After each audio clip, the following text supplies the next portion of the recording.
আচ্ছা শুন, তোরে যে কারণে ডাকলাম, তুই তো জানোস আমি এখানে অনেক কষ্টে কাজ করি, বাসায় মা বাবা ফ্যামিলি তাদেরকে কেমনে দেখি, তাই ভাবতেছি ভালো একটা মোবাইল কেনার জন্য। প্লিজ বন্ধু, তুই আমাকে একটা ভালো মোবাইল কিনে দে না। আচ্ছা তুই মোবাইল কিনবি, মোবাইল কিনলে তো অনেক টাকার প্রয়োজন। তা কত টাকা জোগাড় করলি তুই?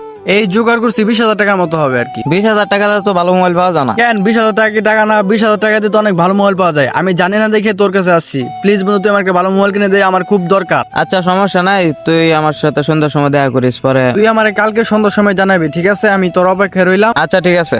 আচ্ছা তাহলে থাক তুই, হ্যাঁ আমার একটু কাজ আছে, যাইতে হবে। থাক, পরে মনে করে জানাই। আচ্ছা ঠিক আছে, যা তাহলে।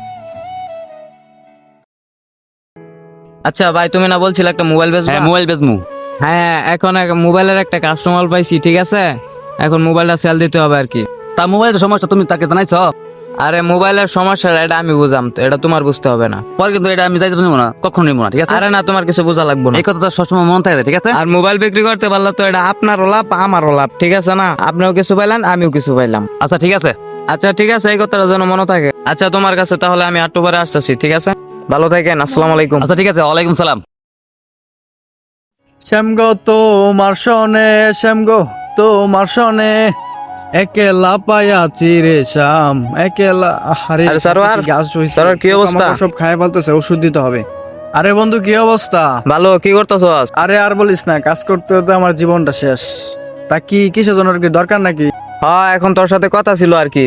কালকে যে তুই মোবাইলের বিষয়ে কথা বলছিলি, এখন কি তুই মোবাইল নিবি?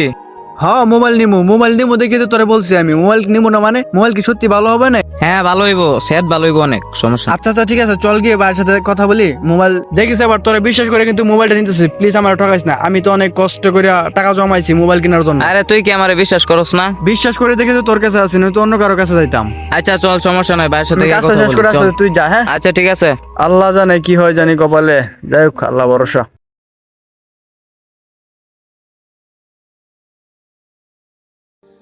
আরে এই টাইমে হঠাৎ আবার কে ফোন দিছে? মা ফোন দিছে। হ্যালো, কি বুঝলাম না, কথা আসতেছে না। আরে জিদান শুনে দা, তোর খুঁজতেছি অনেকদিন ধরে, তোর সাথে কথা আছে আমার। কেন, কি সে, কি দরকার?